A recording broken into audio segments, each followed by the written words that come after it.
Welcome to ASMM group of education institute private का स्वागत है। चलिए बेसिक उम्मीद करते हैं सबको बेसिक समझ में आ गया होगा। जो बेसिक हमारा था पावर प्लांट का, इसको बोलते थे प्रॉपर्टी ऑफ प्योर सब्सटेंस, ये सब समझ में आ गया। आज हम स्टार्ट कर रहे हैं रैंकिन साइकिल। रैंकिन साइकिल या बोलते हैं स्टीम पावर प्लांट। या क्वेश्चन आ चुका है एसएससी में, स्टीम पावर प्लांट किस पर बेस्ड है, तो आपका आंसर होगा रैंकिन साइकिल पर बेस्ड है। ठीक है, तो हम आज स्टार्ट कर रहे हैं। एक पूरा एक ब्लॉक डायग्राम है ये पूरा, जो आप पावर प्लांट में इस्तेमाल करते हैं। छोटा सा ब्लॉक डायग्राम बनाया गया है। तो पहला ये हमारा है, ये पूरा का पूरा बॉयलर है। ये हिस्सा हमारा बॉयलर है, चाहो तो इसको लिख लो, ये हमारा हिस्सा बॉयलर है। अब बॉयलर के अंदर इकोनोमाइजर, एवोपरेटर, सुपर हीटर लगा हुआ है। तीनों चीजें लगी हुई हैं। साथ में ये एयर प्री हीटर लगा हुआ है। यहां पर फर्नेस लगी होती है जहां से हम फ्यूल सप्लाई करते हैं। जैसे फ्यूल का मतलब है कि आप कोल इस्तेमाल कर रहे हो, कि नेचुरल गैस इस्तेमाल कर रहे हो, कि डीजल इस्तेमाल कर रहे हो, पेट्रोल इस्तेमाल कर रहे हो, उसी हिसाब से आपकी बिजली की कॉस्ट होगी जो हम फायरिंग के लिए इस्तेमाल कर रहे हैं। ठीक है, यहां पर हमारे पास वाटर है। अब हमने क्या किया, वाटर जो है हमारे पास वाटर हमारे पास कैसा है, हार्ड वाटर है। इसको हमें बदलना है। ये हमारे पास जो हार्ड वाटर, अब हार्ड वाटर को हम सॉफ्ट वाटर में क्यों बदलेंगे। सबसे बड़ी बात है कि हम हार्ड वाटर इस्तेमाल, जैसे मान लिया अपने नल से पानी भरा और नल से पानी भरने के बाद उसको गर्म करना शुरू कर दिया। अब जब गर्म करना शुरू कर दिया तो उसमें कुछ ना कुछ, जैसे सल्फर है, ठीक है, कैल्शियम है, आयरन है, ये सारी इंप्योरिटी उसमें मिक्स रहती हैं। अब ऐसा तो है नहीं कि जैसे मान लीजिए हमको पानी पीना है तो उसमें सारे मिनरल्स चाहिए, मतलब ये ह्यूमन क्यों चाहिए, लेकिन एक मशीनरी को कौन सी अपनी हड्डियां मजबूत करनी है, कौन सा क्या करना है, इसीलिए उसको ये सब चीजों की जरूरत है नहीं। ठीक है, इसलिए हम क्या करते हैं, उस हार्ड वाटर को हम वाटर ट्रीटमेंट प्लांट से ट्रीटमेंट करते हैं। मतलब जितने भी इंप्योरिटी हैं वो सारी के सारी क्या होंगी, जैसे सल्फर हो गया, आयरन हो गया, कैल्शियम हो गया, ये सब की सब क्या हो जाती हैं, बाहर निकाल देते हैं और उसके अंदर से इंप्योरिटी बिल्कुल रिमूव हो जाती है। अगर मान लीजिए हम ऐसा नहीं करते तो मान लीजिए आपका प्लांट स्टार्ट होता है 7 से 8 करोड़ रुपए का, स्टेबल होता है 1 मेगावाट का। ठीक है, अब 1 मेगावाट में जब 7 से 8 करोड़ रुपए लगा रहे होगे तो आपने देखा होगा कभी कभी आप अपनी टंकी या नल जिसके यहाँ जो लगा हुआ है उसके देखिएगा आसपास, अगर आप प्रॉपर सफाई नहीं कर रहे तो उसके पास क्या होती है, एक गंदगी जम जाती है। वो क्या होता है, सल्फर होता है।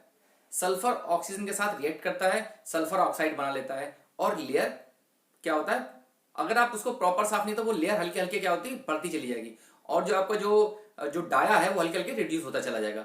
अब आपने जो रिड्यूस है, मतलब पाइप जो मान लीजिए इस्तेमाल किया था 2 mm या 3 mm का या 3 डाया का, जो भी इस्तेमाल किया अपने पाइप, वो हल्के हल्के पाइप क्या हो रहा है, डिक्रीज हो रहा है। क्योंकि अगर हम वाटर ट्रीटमेंट प्लांट नहीं लगाते तो उसमें क्या होता, सारी इंप्योरिटी क्या हो जाती, स्केलिंग हो जाती। मतलब इस तरीके से अगर आपका पाइप है, ये जो पाइप है आपका क्या होता, हल्के हल्के बंद होना शुरू हो जाता। अब आपकी इफिशिएंसी प्लांट की होनी चाहिए 40% या 38% या 35%। अब ये हल्के हल्के क्या हो रहा है, ये हल्के हल्के एफिशिएंसी क्या हो रही है, रिड्यूस हो रही है, क्योंकि आपकी जो मास की सप्लाई है वो रिड्यूस भी हो रही है, कम होती चली जा रही है। इतनी बात क्लियर हुई सबको। इसीलिए हम हार्ड वाटर को सॉफ्ट वाटर में कन्वर्ट करते हैं बाय वाटर ट्रीटमेंट प्लांट के थ्रू। ठीक, इतनी बात क्लियर हुई। ये सब बाद में बात करेंगे।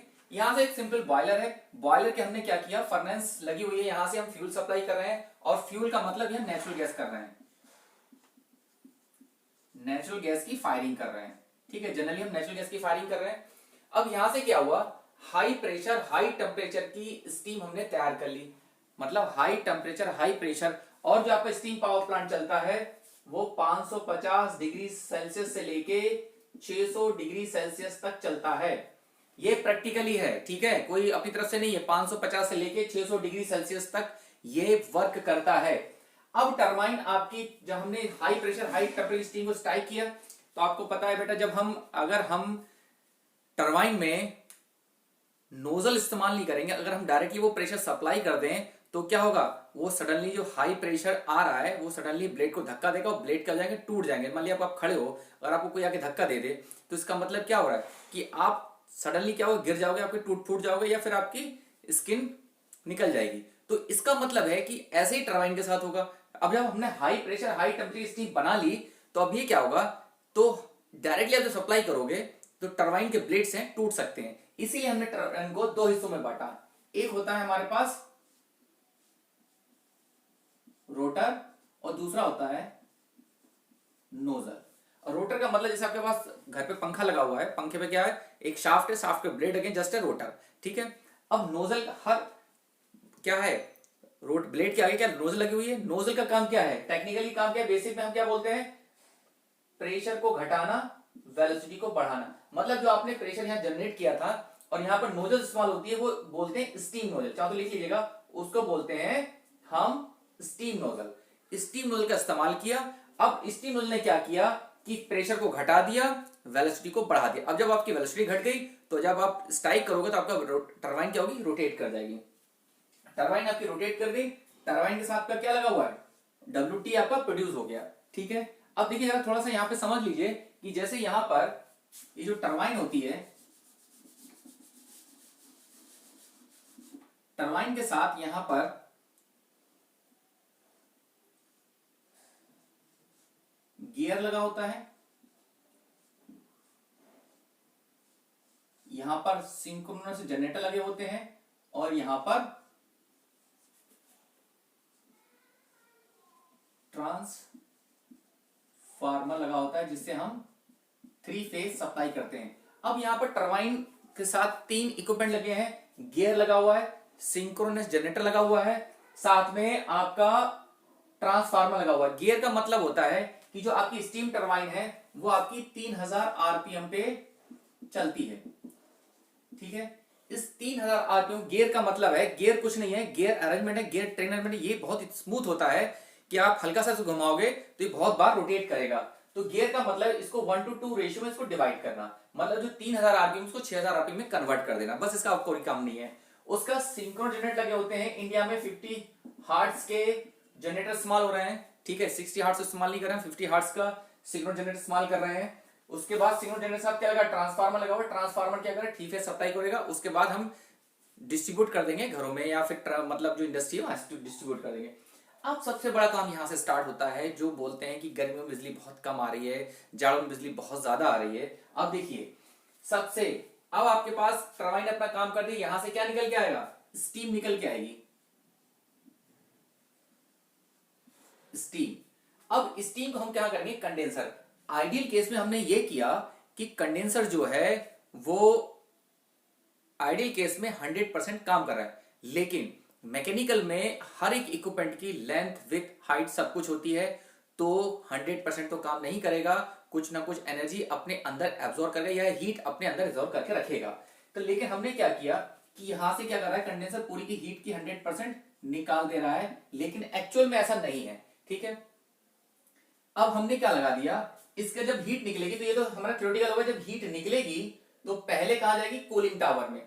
कूलिंग टावर में क्या होता है, नीचे से एयर सप्लाई हो रही है, ऊपर से वाटर, जो हमारा पूरा प्लांट का जो गर्म पानी है वो ऊपर से सप्लाई हो रहा है, नीचे से एयर निकल रही है, ठीक है।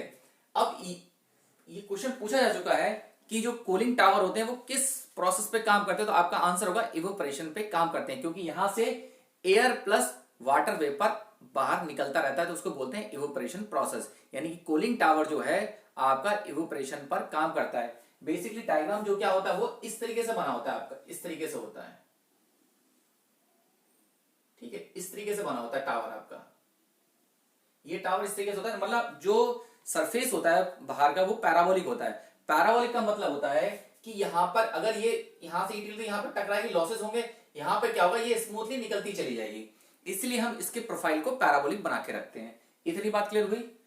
अब हमने क्या किया, यहां से पानी जो था आपका, जो पूरे प्लांट की जो गर्मी लेकर आ रहा था, हीट लेकर आ रहा था, वो बाहर निकाल दी। अब यहां से क्या बचा, सिंपल सिंपल वाटर बचा, ठीक है। अब वाटर क्या होगा, इसको बोलते हैं CWP, मतलब cooling water pump. Cooling water pump का मतलब है जहां पर आपने जो प्लांट स्टेबल करा, किसी नदी या नाले या फिर कहीं गंगा के किनारे, तो वहां से पानी सक करना। ये आपकी स्क्रीन लगी है जिसको बोलते हैं फिल्टर, ताकि ईंट पत्थर बालू कुछ ना आ सके। और ये आपकी ओपन रिवर है, रिवर से पानी सक करेगा, यहाँ के जो पानी कम हो रहा होगा उसको मेंटेन करेगा। जैसे प्लांट आपका सर्कुलेट कर रहा है, साइकिल चल रहा है, तो वहां पानी तो कम होगा क्योंकि बार बार कुछ ना कुछ तो इवेपोरेट हो रहा है, इस पानी को ये मेंटेन करता रहेगा। उसके बाद लिखा हुआ है मेकअप ट्रीटमेंट वाटर। अब सबसे बड़ी दिक्कत ये आ गई कि ये जो वाटर है सारा का सारा कहां हो रहा है, एटमॉस्फेयर, हमारा ये कूलिंग टावर कहां लगा, पूरा का पूरा एटमॉस्फेयर लगा है। अब क्या होगा, दूसरी दिक्कत ये आ गई, अब यहां पर ऑक्सीजन है, नाइट्रोजन है, आर्गन है, सारी गैसेस क्या होंगी इसके अंदर ट्रैप हो जाएंगी, घुस जाएंगी। अब क्या हुआ, अगर ऑक्सीजन आयरन के साथ रिएक्ट करेगी तो आयरन ऑक्साइड बना लेगी, जिसको हम बोलते हैं जंक लग गई। जैसे आपकी जो लोहा होता है उसके ऊपर जंक लग जाता है तो उसका मतलब हम क्या बोलते हैं कि आयरन ऑक्साइड बना, टेक्निकल में क्या बोलते हैं उसको, आयरन ऑक्साइड, और देसी भाषा में बोलते हैं उसको क्या है, उस पर जंक लगना शुरू हो गई। जंक नहीं लग रही, आयरन जो है वो ऑक्सीजन के साथ रिएक्ट कर ले रहा है, वो आयरन ऑक्साइड बना ले रहा है, इसलिए वो जंक लग जा रही है। ठीक है, अब अगर ऐसा हो गया तो आपकी प्लांट की लाइफ क्या होगी, रिड्यूस हो जाएगी। इसीलिए हम क्या करते हैं, उसमें फिर एक प्लांट बनाते हैं, उसको बोलते हैं डीरिएशन प्रोसेस, यानी कि डीरिएशन प्रोसेस मतलब जो डिसॉल्व गैसेस हैं उनको बाहर निकालना। जितने भी गैसेस डिसॉल्व हो जाएंगी यहां पर, क्योंकि ये सारा का सारा एटमॉस्फेयर में, ये जो भी डिसॉल्व हो गई उस डिसॉल्व गैसेस को बाहर निकालने का काम डीरिएशन प्रोसेस करता है। ठीक है, ये भी प्रोसेस हमारा कंप्लीट हो गया। ठीक है, अब हमारा आ गया ईसीपी, कंडेंसेट एक्सट्रैक्शन पंप। अब देखो, मैकेनिकल में दुनिया में कोई ऐसा डिवाइस बना ही नहीं है कि जो दो फेज को हैंडल कर सके। मतलब दो फेज का मतलब एक स्टीम प्लस वाटर। अब स्टीम को वॉल्यूम चाहिए थोड़ा सा और लिक्विड को चाहिए लार्ज वॉल्यूम, तो ऐसा पॉसिबल नहीं है कि कोई एक पंप दो लिक्विड को हैंडल कर सके। कोई भी एक पंप एक ही लिक्विड को हैंडल करेगा, या तो वो लिक्विड को हैंडल करेगा या फिर वो गैस को हैंडल करेगा, दो चीजों को हैंडल नहीं करेगा। इसीलिए हमने क्या किया कि भाई एक्चुअल में जब कुछ ना कुछ यहां से गैस 100%, तो यहां पर क्या आएगा, बाहर निकल के यहां से वाटर आएगा, कंडेंसर से वाटर आएगा, लेकिन यहां पर एक्चुअल में वाटर नहीं आएगा, यहां पर वाटर प्लस स्टीम आएगी निकल के। अब लेकिन दिक्कत यह है कि स्टीम उतनी मात्रा में नहीं होगी, स्टीम थोड़ी मात्रा में होगी लेकिन वाटर ज्यादा मात्रा में लेकिन होगा। तो हमने क्या किया, जो थोड़ी सी स्टीम बची हुई है उसे कंडेंसेट एक्सट्रैक्शन पंप द्वारा हमने बाहर निकाल दिया। इतनी बात क्लियर हुई। बाहर निकालने के बाद अब हमारे पास जो घर में सिंपल पंप इस्तेमाल करते हैं वही हमारे पास पंप लगा हुआ है। पंप ने क्या किया, हमने वाटर को फिर से हमने बॉयलर के अंदर सर्कुलेट कर दिया। और आपको जो पंप है वो यहां पर हम बात करेंगे फ्लो प्रोसेस में। फ्लो प्रोसेस का मतलब लिक्विड ये क्या करेगा, ओनली हैंडल ऑफ लिक्विड, मतलब वाटर को हैंडल करेगा। और एंट्रोपी कांस्टेंट है, तो वाटर का मतलब है हमारे पास वाटर कैसा है, वाटर जो है वाटर इनकंप्रेसिबल लिक्विड है, इनकंप्रेसिबल लिक्विड है, तो उसका वॉल्यूम कैसा होगा, कांस्टेंट होगा। तो हम बात करें फ्लो प्रोसेस जो हो रहा है, तो हमारे पास फॉर्मूला है माइनस वी डीपी, मतलब फ्लो प्रोसेस में हम इसको इस्तेमाल करेंगे। फॉर्मूला है V F P one minus P two into 100, ये किलो पास्कल में डायरेक्टली बदल दिया। अगर हम बात करें पंप की, जैसे हमने बात करी कि बेसिक में हमने बात किया था कि अगर हम कंप्रेस बात करेंगे तो आइडियल अपॉन एक्चुअल, टरबाइन पे बात करेंगे तो एक्चुअल अपॉन आइडियल, ऐसे ही हम पंप की बात करेंगे तो आइडियल अपॉन एक्चुअल, भी डिटेल में बात करेंगे इस पे कितने कितने लॉसेस आते हैं। ठीक है, तो ये हमारा फॉर्मूला बनेगा। उसके बाद अब हम आते हैं इस हिस्से पे। अब हमारे पास सबसे बड़ी दिक्कत ये है कि जो यहां से गैसेस आउट हो रही हैं, यहां से गैसेस जो आउट हो रही हैं, अब यहां पर कौन सी एयर आ रही है, ये कोल्ड एयर आ रही है, ठंडी एयर आ रही है, एटमॉस्फेयर जो भी टेम्परेचर होगा वहां से वो एयर सक कर रहा है। अब यहां से जब एयर सक आ रही होगी और यहां से जो गैसेस होंगी वो बाहर निकल रही होंगी, तो जब यहां पर हमने प्री हीटर लगा दिया, ये क्या लगा हुआ है, ये प्री हीटर लगा हुआ है। अब प्री हीटर क्या करेगा, जब आप गैसेस यहां से निकालोगे और यहां से एयर आ रही है, तो ये एयर क्या होगी, हल्की सी गर्म होगी, वार्म एयर हो जाएगी। मतलब इसके थ्रू जब पास होगी और यहां से गर्म गैसें पास होंगी, तो ये कैसी एयर हो जाएगी, गर्म एयर हो जाएगी। इसका फायदा क्या हुआ, गर्म एयर करने से फायदा हुआ, एक तो हमारी प्लांट की एफिशिएंसी बढ़ी, दूसरा हमारे पास जो फ्यूल सप्लाई करना था, हमें पानी गर्म करना था, वो हमें कम फ्यूल सप्लाई करना पड़ेगा। मतलब हमारे पास फ्यूल की बचत हो जाएगी इस प्री हीटर लगाने की वजह से। इतनी बात क्लियर हुई। उसके बाद हमारे पास लगे हैं, अब देखिए क्वेश्चन एसएससी ने पूछा है कि कैसे सीरियल में ये लगे होते हैं, सुपर हीटर, इवोपरेटर, इकोनोमाइजर, ये ऐसे ही सीरियल में लगे होते हैं, प्लांट में भी ऐसे ही लगे होते हैं सीरियल में। ठीक है, अब ये लगा हुआ इकोनोमाइजर, इवोपरेटर या सुपर हीटर। इकोनोमाइजर का काम क्या है, सेंसिबल हीट, मतलब टेम्परेचर को बढ़ाना। ठीक है, ये जो 160 से 110 से लेके 160 डिग्री तक टेम्परेचर को बढ़ाएगा। ये इतना बढ़ाएगा कि जो वाटर है उसको बॉइल होने देगा, फेस चेंज नहीं करेगा। इसीलिए यहां पर टेम्परेचर हम बढ़ा रहे हैं 110 से लेके 160 तक। ठीक है, यानी कि कहां तक ले जाएंगे, saturation condition, liquid at saturation condition. ठीक है, हमने इसको जो वाटर आ रहा था यहां से उसको गर्म कर दिया और थोड़ा सा। अब इवेपोरेटर क्या करेगा, फेस चेंज करेगा। अब यहां से जो लिक्विड आ रहा है, लिक्विड को यानी कि वाटर को किस में कन्वर्ट करेगा, गैस में कन्वर्ट करेगा। अब खुद ना खास से गैस में हल्के से वाटर के पार्टिकल आ गए। ठीक है, तो अब क्या लगा दिया हमने, सुपर हीटर लगा दिया। यहां पर क्या हो रहा है, लेटेंट हीट है। अब यहां से जब ये इवेपोरेटर से पास होगा, यानी कि एक तरीके से पूरी तरीके से यहां से कन्वर्ट तो कर दिया, लेकिन कभी कभी ये हो सकता है, चांस ये आ सकते हैं कि इसके साथ वाटर भी चला जाए। तो हमने लगा दिया सुपर हीटर। अब सुपर हीटर क्या करेगा, टेम्परेचर बढ़ाएगा, पूरी तरीके से जो गैस आई थी उसके टेम्परेचर को फिर से बढ़ाना शुरू कर देगा, यानी कि टेम्परेचर आपका इंक्रीज करेगा। इतनी बात क्लियर हुई। ये पूरा का पूरा सर्कुलेशन प्लांट ऐसे ही चलता रहता है। अब देखिए कितने प्रोसेस हो गए, 1 2 3 4 5, 5 प्रोसेस एक्चुअल में चल रहे हैं, लेकिन हमें पढ़ने हैं 4। हम यहां से ये वाला पंप हटा देंगे। अभी इसका एक तो ये पूरा डायग्राम है, इसका एक सिंपल डायग्राम भी ड्रॉ करते हैं। पहले इतना ध्यान दे लीजिए, यहां पर किसी को दिक्कत हो, ठीक है, तो पूछिए, नहीं तो फिर आगे चलते हैं। देखो बेटा, आप हमेशा शेयर और सब्सक्राइब जरूर करें और कमेंट जरूर करें कि आपको कहां समझ में नहीं आ रहा है, तभी हमें यह पता लगेगा कि हाँ आपको ये दिक्कत आ रही है, तो हम वो दिक्कत को रिमूव करेंगे। और जो भी बच्चे देख रहे हैं, चाहे वो गेट के हों, चाहे ईएस के हों, चाहे एसएससी के हों, ये सिलेबस सफिशिएंट है गेट, ईएस और एसएससी के लिए।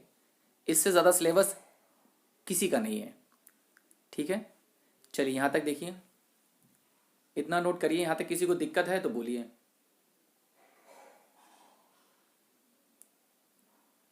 हो गया।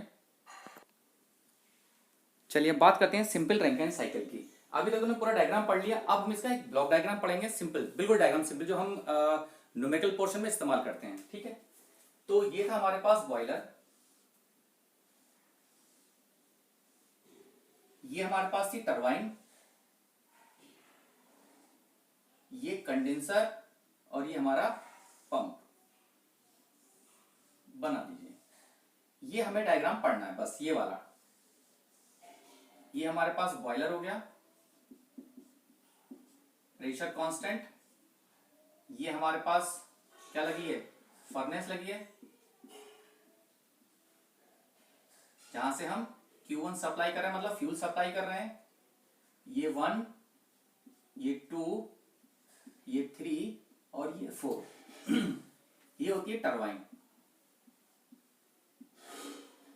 यानी कि WT, एंट्रोपी कांस्टेंट। उसके बाद कंडेंसर, यहां से Q2, प्रेशर कांस्टेंट। ये होता है पंप, यानी कि एंट्रोपी कांस्टेंट, यानी कि WP जो है क्या हो जाएगा, VF P1 minus P2 into 100, और 100 मतलब किलो पास्कल में डायरेक्टली बदल दिया है। ठीक है, ये वाला डायग्राम हमको पढ़ना है। ठीक है, अब देखो, अब ये सारा काम यहां पर एंथैल्पी के फॉर्म में चलेगा, H1 H2 H3 H4। ठीक है, अब हम बात करते हैं सबसे पहले स्टडी फ्लो एनर्जी इक्वेशन की। Process 1 to 2 steady flow energy equation लगाएंगे। अब हम यहां से एफिशिएंसी निकालते हैं। एफिशिएंसी क्या होती है, W net divide by Q1। Basically हम जब गैस टरबाइन पढ़ी थी, WT माइनस WP कर रहे थे, सॉरी WT माइनस WC कर रहे थे, लेकिन हम यहां पर क्या करेंगे, WT minus WP is equal to Q1। लेकिन WP क्या होता है, लगभग लगभग बहुत छोटा आता है, इसको हम कांस्टेंट करके छोड़ देते हैं, जीरो कर देते हैं। तो एफिशिएंसी ऑफ रैंकिन साइकिल, इसको R लिख लो, Rankine cycle WT divide by Q1, ये हमारे पास फार्मूला बनेगा। अब ऐसा ही लगा दीजिए, Q1 कितना है, यहां से क्या जा रहा है, H4, यहां से लगाओ, प्रोसेस 1 to 2 चलो, प्रोसेस 1 to 2, प्रोसेस 1 to 2, ठीक है, use steady flow energy equation. अब लगाएंगे H1 अंदर जा रहा है, देखो एरो अंदर जा रहा है, H1, ठीक है, बाहर क्या जा रहा है, WT, तो बराबर WT प्लस H2, तो WT क्या हो गया, H1 माइनस H2। फिर उसके बाद Q2 है, यहां से H2 अंदर जा रहा है, Q2 बाहर जा रहा है, H3। अब देखिए यहाँ पर जो H3 है ये यहाँ पर क्या हो जाएगा, पूरी तरीके से फ्लूइड हो जाएगा, तो ये H3 जो बाद में HF बन जाएगा ऑटोमेटिक। हम क्वेश्चन करेंगे तो ये H3 बाद में HF बन जाएगा, ठीक है। तो अब यहां लगा दीजिए H1 H2 अंदर जा रहा है, प्रोसेस लिख दो, process 2 to 3 use steady flow energy equation. अंदर क्या जा रहा है H2, बाहर क्या जा रहा है Q2 प्लस H3, यानी कि Q2 क्या हो गया H2 माइनस H3, एक इक्वेशन ये बन गई। उसके बाद यहां पर मुझे निकालना है प्रोसेस 3 to 4, यहां लिख दो process 3 to 4, steady flow energy equation इस्तेमाल करेंगे। अब देखो यहां पर ये अंदर जा रहा है प्लस ये अंदर जा रहा है बराबर ये बाहर जा रहा है, तो यानी कि H3 प्लस WP बराबर H4। अब लिखेंगे प्रोसेस 4 to 1 H1 H4 अंदर जा रहा है, Q1 अंदर जा रहा है,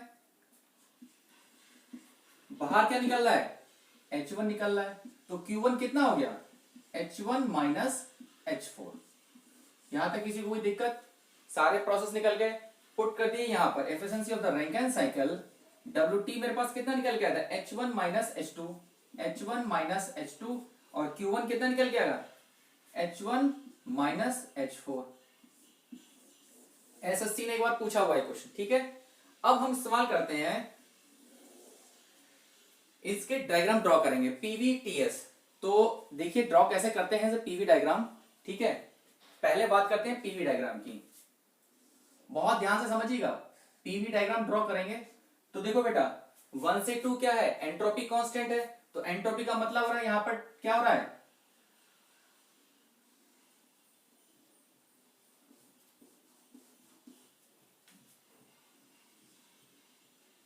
एक्सपेंशन हो रहा है 1 से 2, ठीक है।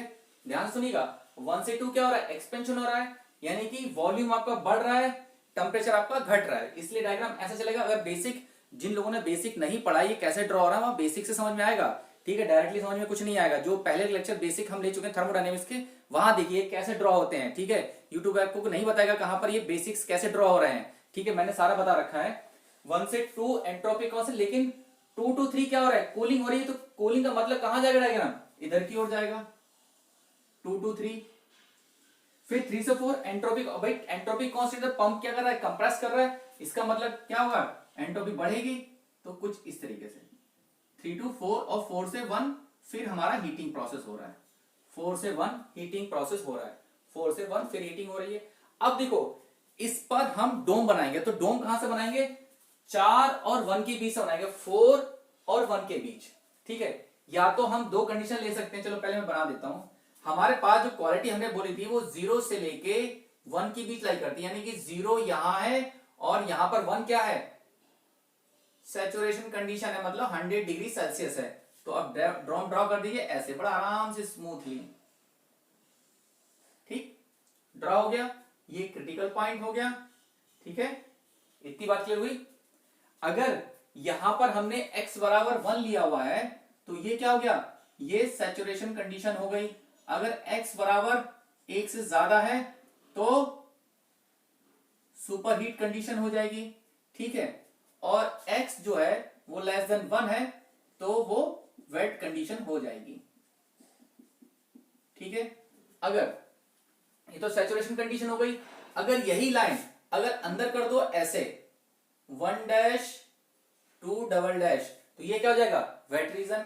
अगर यही लाइन इसको हटा दो, इस यही लाइन अगर बाहर निकाल दो तो ये क्या हो जाएगी 1 डबल डैश 2 डबल डैश, ये क्या हो जाएगा सुपरहीट हो जाएगा, ये वेट हो जाएगा, ये सैचुरेशन कंडीशन हो जाएगी, ठीक। इतनी बात क्लियर हुई। यहां तक जरा नोट करिए, अगर किसी को दिक्कत आ रही तो बोलिए, यहां तक किसी को दिक्कत आ रही है तो बोलिए। अब देखिए ये हो गया। अब बनाते हैं टीएस डायग्राम। टीएस डायग्राम अब देखो बेटा शॉर्टकट समझ लिए टीएस डायग्राम कैसे बनाएंगे। देखो एक तो मेरा प्रेशर लाइन ये है, एक तो मेरा कांस्टेंट बॉयलर का प्रेशर है और एक मेरा कंडेंसर का प्रेशर है, ठीक है, दो है। तो बॉयलर का मतलब प्रेशर ज्यादा होगा तो लाइन यहां बनाइए, ठीक। उसके बाद इसको थोड़ा सा आगे हटाइए और इसको थोड़ा सा पीछे बढ़ाइए। तो ये हो गई कांस्टेंट प्रेशर मतलब बॉयलर वाली लाइन, कांस्टेंट प्रेशर और कंडेंसर की लाइन, ये हम पहले भी पढ़ चुके हैं। अब देखो बना दो, कुछ नहीं करना है, बिल्कुल सिंपल ड्रॉ करना है। 1 से 2 एंट्रोपी कांस्टेंट, ठीक। 2 से 3 कूलिंग हो रही है और 3 से 4, अब 3 से 4 का मतलब 3 से 4 पंप लगा हुआ है, एंट्रोपी कांस्टेंट, और 4 से 1 ये है। अब डायग्राम ड्रॉ कर दीजिए यहां से,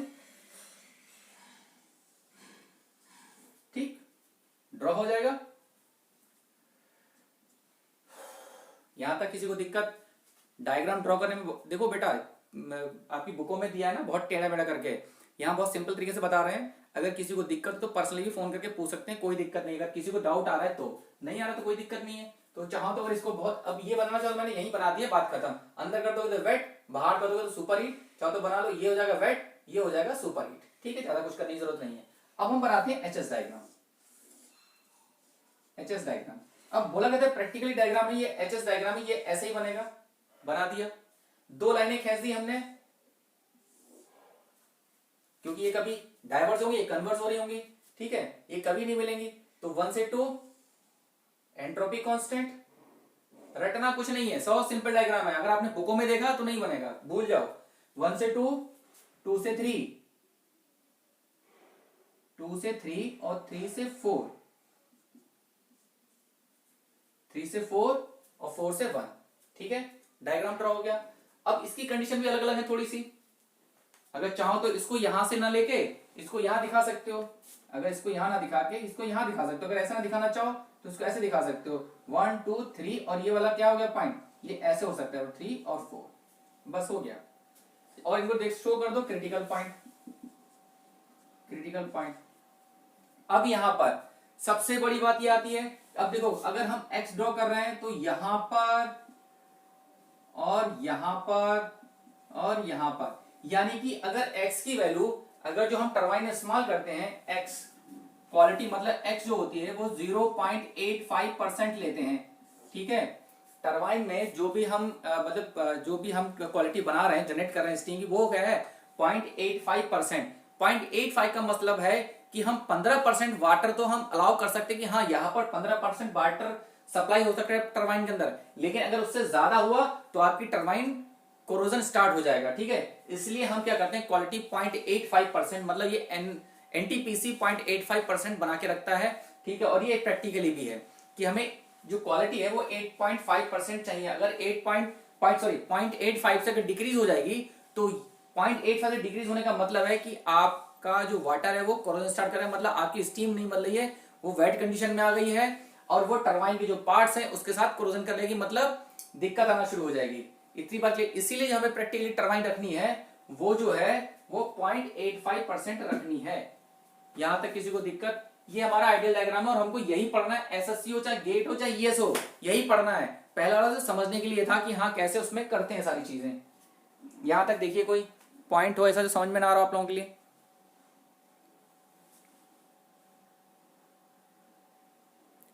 इसके बाद हम बात करेंगे लॉसेस की।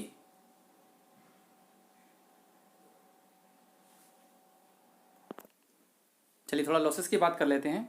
देखिए डायग्राम तो हमारे पास वही रहेगा, बस यहाँ पर जो टरबाइन है वो एफिशिएंसी होता है turbine actual upon ideal.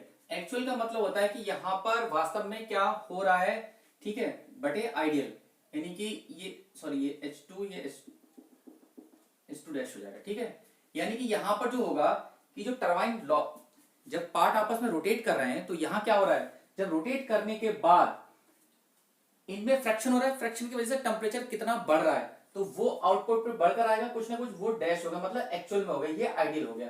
Efficiency of the turbine, जो स्टीम टरबाइन काम करती है 75 से 86% काम करती है। उसके बाद है एफिशिएंसी ऑफ द पंप। हम पहले बात करते हैं आइडियल अपॉन एक्चुअल, यानी H4 माइनस H3 बटे H4 डैश माइनस H3, यहां से डैश निकालना है, ये एक्चुअल का है। Efficiency of boiler H1 minus H4 mass of fuel, क्योंकि बॉयलर में क्या हो रहा है, मास ऑफ फ्यूल सप्लाई हो रहा है और उसकी कैलोरीफिक वैल्यू कितनी है, तो boiler H1 minus H4 divided mass of fuel into calorific value. Boiler का जो काम है वो 85 से 92% काम करने का है। अब होता है ओवरऑल एफिशिएंसी। देखो बेटा, ओवरऑल एफिशिएंसी का मतलब कुछ नहीं है, जो भी प्लांट में जितनी एफिशिएंसी है सब मल्टीप्लाई कर दो, बात खत्म, वो ओवरऑल प्लांट की एफिशिएंसी कहलाती है। Boiler efficiency, cycle efficiency, mechanical efficiency, generator efficiency, these are called overall efficiency. उसका ओवरऑल एफिशिएंसी है plant efficiency 3600 into kilowatt divided mass of fuel into calorific value, भाई बॉयलर है। अब आ गया मैकेनिकल एफिशिएंसी, क्योंकि मैकेनिकल शाफ्ट यहां से लगी हुई है, शाफ्ट प्रोड्यूस मतलब स्टीम होगी, तो 3600 किलोवाट मास ऑफ स्टीम, बस फ्यूल यहां पर फ्यूल है क्योंकि बॉयलर है, यहां पर स्टीम टरबाइन है तो यह मास स्टीम है, तो H1 माइनस H2 डैश। तो ये सारा का सारा बेसिक हमारा थोड़ा सा रैंकिंग सेल का खत्म हुआ है, ठीक है। अब हम इसमें कुछ क्लासेस की एक्स्ट्रा चलेंगे जो कि गेट, ईएस और एसएससी में पूछे जाते हैं। तो जो भी बच्चे आप वीडियो देख रहे हैं प्लीज करके शेयर सब्सक्राइब करें ताकि सारी चीजें आपको बेहतरीन तरीके से मिल सके, ठीक है। और कमेंट करना जरूर भूला करें, कमेंट जरूर करा करें कि आपको दिक्कत कहाँ आ रही है। अगर आप कमेंट करेंगे, लाइक करेंगे तो वहां से अप्रिशिएशन मिलता है हम लोगों के लिए। अगर आप ये करेंगे तो और बेहतरीन हम चीजें आपको बना के दे सकते हैं, ठीक है। तो ये सब चीज देखिएगा, बाकी किसी को भी दिक्कत हो तो पूछ लीजिएगा, ठीक है। देखने के लिए थैंक यू।